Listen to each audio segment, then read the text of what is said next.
अच्छा, बीजेपी जदयू में बड़ी पार्टी कौन रहेगी? देखिए, जो इंडिकेशन लग रहे हैं उसमें जदयू को जितनी सीटें आएंगी, ठीक है, उतनी सीट में बाकी 3 दल, बाकी 4 दल रहेंगे एनडीए के। नमस्कार। एग्जिट पोल सामने में है। हर एग्जिट पोल का कुछ न कुछ विश्लेषण हुआ होगा, तभी उस आधार पर लोग एग्जिट पोल जारी किए होंगे। लेकिन एक इस एग्जिट पोल में खासियत यह है कि जो बड़े एग्जिट पोल करने वाले जो लोग हैं, उसमें से 100% लोग एनडीए को बिहार में सरकार बनते हुए दिखा रहे हैं। लेकिन एक यशवंत सिन्हा जी का एक ट्वीट भी आया। उस ट्वीट का 2 मीनिंग है, लेकिन दोनों मीनिंग को अगर हम देखें, किसी तरीके से डिकोड करने की कोशिश करें, तो जो जमीन पर जो चीजें दिखी है वो कहीं न कहीं चीजों को ये संकेत कुछ न कुछ बड़े संकेत है। क्या वो संकेत है? क्या लुटियन जोन में, मतलब हस्तिनापुर में इसको लेकर क्या चर्चा है? क्योंकि राजदीप सरदेसाई और प्रतीक के बीच जबरदस्त आंकड़ों का एक डिबेट चल रहा है पूरे देश पे। बिहार में महिला वोटर, पुरुष वोटर, प्रवासी वोटर, युवा वोटर, आखिर इन तमाम वोटरों ने क्या किया है? एक डिबेट का डिस्कोर्स चल रहा है पूरे बीच। चलते हैं सीधे मयंक जी के पास। मयंक जी, आपका स्वागत है। क्या लगता है मयंक जी, क्या होगा? संतोष जी, आपने यशवंत सिन्हा के ट्वीट की बात की। यशवंत सिन्हा ने जो अपना ट्वीट किया है वो बिहार को बहुत अच्छे से समझते और जानते रहे हैं। पटना विश्वविद्यालय के छात्र रहे हैं। अविभाजित बिहार में लंबे समय तक उन्होंने ब्यूरोक्रेसी में रहे, उसके बाद वो राजनीति में रहे। अगर मेरी याददाश्त सही है तो वो बिहार विधानसभा में नेता प्रतिपक्ष भी रहे। हाँ, और कर्पूरी ठाकुर के ये रहे हैं, सेक्रेटरी रहे हैं। उसके बाद केंद्र की उन्होंने राजनीति की और वाजपेयी सरकार में कई अहम मंत्रालयों के वो सब को उन्होंने संभाला। उनका जो ट्वीट है कि 200 सीट एनडीए को आएगी और सारे एग्जिट पोल गलत साबित होंगे और महागठबंधन का सुपड़ा साफ होगा। देखिए संतोष जी, पहले हमें कुछ परिप्रेक्ष्य को देखना चाहिए हमारे दर्शकों के लिए भी। पहली चीज ये है कि 2020 के विधानसभा चुनाव में भी करीब 26% यानी 26% ऐसे वोटर थे जिन्होंने न एनडीए को वोट किया था, न यूपीए इंडिया ब्लॉक को वोट किया था 2020 के चुनाव में। 73-74% ही ऐसे वोटर थे जो लोग इन दोनों अलायंस को वोट किए। तो प्रशांत किशोर फैक्टर की जो बात की जा रही है, ये तो नहीं है प्रशांत किशोर को 26% वोट आ जाएगा। प्रशांत किशोर तमाम जो सर्वेक्षण है, तमाम जो एग्जिट पोल है, उसमें 7% से लेके 12% के बीच में है। तो लड़ाई इसी 80%, 75% वोट की है। हमें ये चीज समझने की जरूरत है कि कोई भी सर्वे करने जाता है व्यक्ति तो वो वोकल वोटर से बात करता है। जो वोटर एग्रेसिव है, जो बोल रहा है, अपनी बात को कह रहा है। आप ही जाते हैं मिलने ग्राउंड पे तो जो वोकल वोटर है उनसे आपकी बात होती है। ये कौन लोग हैं? ये अगर मुख्यतः हम देखें तो ये या तो सवर्ण समाज के लोग हैं, या यादव समाज के लोग हैं, या कुछ हद तक मुस्लिम समाज के लोग हैं, और कुशवाहा पासवान जैसी जातियों के लोग हैं। ये जो पूरा जो ब्लॉक है अपर कास्ट का, यादव का, पासवान का, कुशवाहा का, ठीक है, मुस्लिम लीजिए उसमें, ये कुल बिहार के वोटर का 50% है, 52% है। बाकी जो 40-45% वोटर है, जो अति पिछड़ा वोटर है, जो महादलित वोटर है, जो चुप्पा वोटर है, ठीक है, जो अपनी बातों को वोकल तरीके से, मुखर तरीके से नहीं रखता है, वो वोटर कहाँ वोट किया है चुनाव परिणाम वो तय करेगा।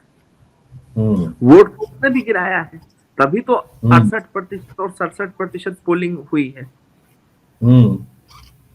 वोट तो उसने भी किया है, उसने वोट कहाँ गिराया है और उसने क्या इनमास वोट गिराया है एनडीए को। तमाम इंडिकेशन उस तरफ ले जा रहे हैं कि ये जो वोटर है 40% अति पिछड़ा और महादलित, इसने नीतीश कुमार को देख के एनडीए को वोट गिराया है। ये ग्राउंड पे फीडबैक इंडिकेट कर रहे हैं उस तरह से, क्योंकि उसके कई कारण हैं। नीतीश कुमार को वो अपना नेता मानता है। 2005 से जो नीतीश कुमार ने इन वर्गों के लिए काम किया, चाहे वो आरक्षण के मुद्दे पे काम किया, आप देखिए ना पंचायती राज व्यवस्था में किस तरीके से इन वर्गों को आरक्षण दिया गया, उससे इनका पॉलिटिकल मोबिलाइजेशन बढ़ा, काफी बढ़ा। लोग कहें कि रबर स्टाम्प मुखिया है, अलग चीज है, लेकिन मुखिया तो वही है।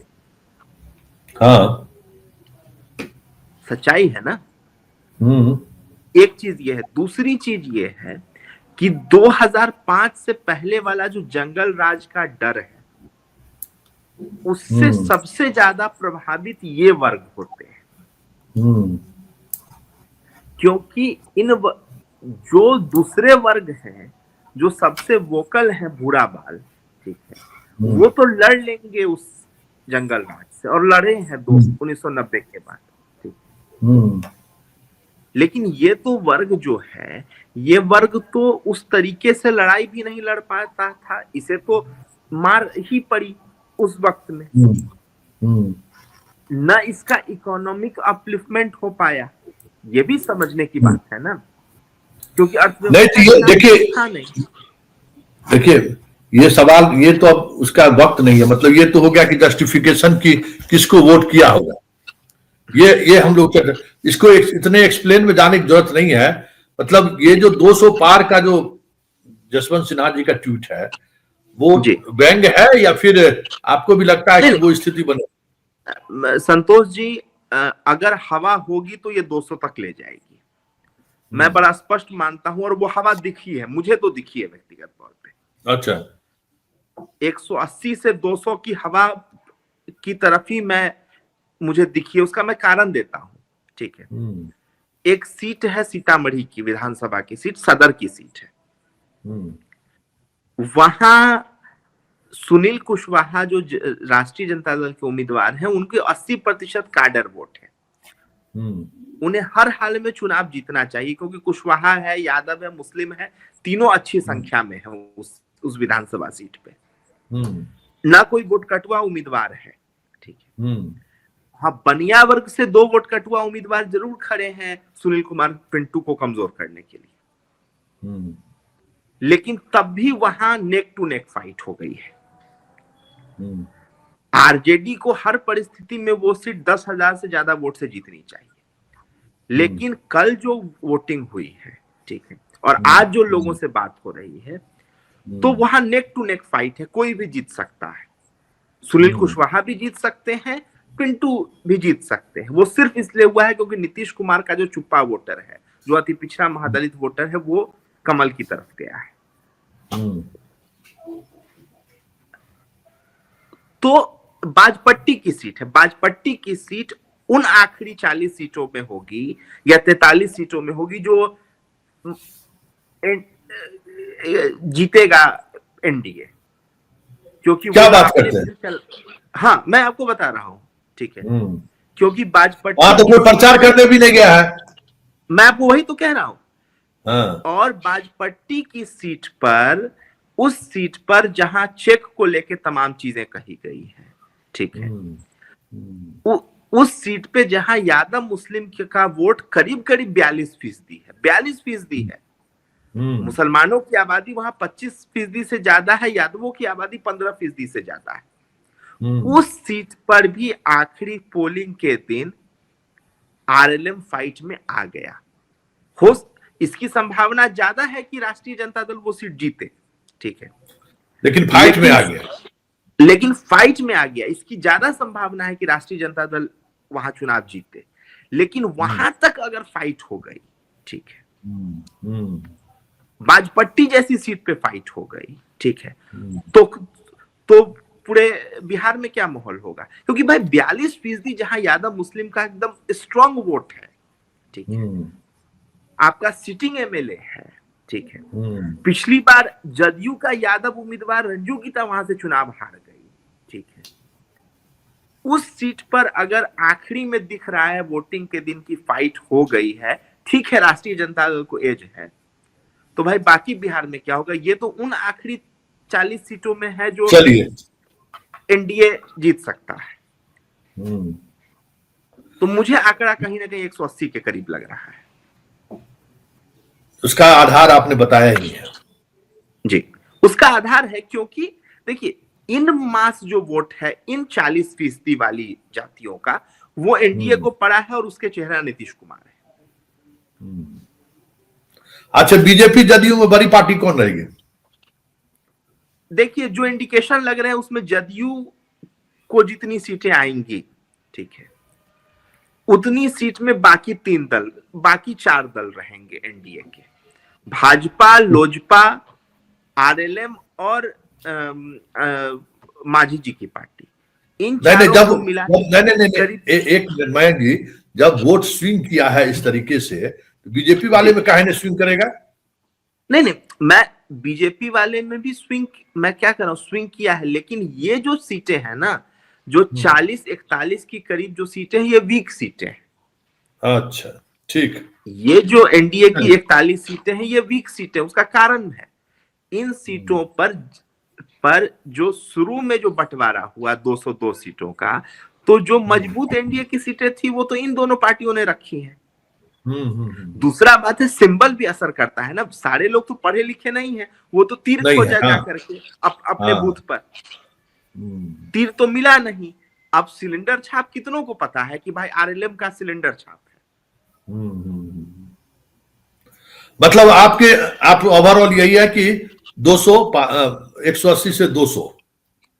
हाँ, मैं इसी के बीच ही आंकड़ा मानता हूं, और इस आशय के साथ कि जदयू को करीब करीब उतनी सीटें मिलेंगी जितना बाकी इन 4 दलों को मिला के मिलेगा। चलिए, बहुत बहुत धन्यवाद। 2-4 का इधर उधर हो सकता है। ठीक है, चलिए, ओके, धन्यवाद। ये हमारे साथ दिल्ली से मयंक थे। मयंक बिहार को लेकर काफी कुछ जो जिन चीजों को हम लोग डिकोड करने की कोशिश कर रहे थे कि कुछ ना कुछ चीजें हैं, लेकिन कहने की स्थिति में नहीं थे कि 180 पार भी जा सकता है। वैसे तेजस्वी ने सब कुछ कह ही दिया है कि 18 को शपथ ग्रहण लेना है, लेकिन यशवंत सिन्हा का ये ट्वीट कहीं ना कहीं धड़कने तो जरूर बढ़ा दी होगी महागठबंधन के खेमे में। चलिए, फिलहाल इजाजत दीजिए और इस खास बातचीत को यहीं समाप्त करते हैं। नमस्कार।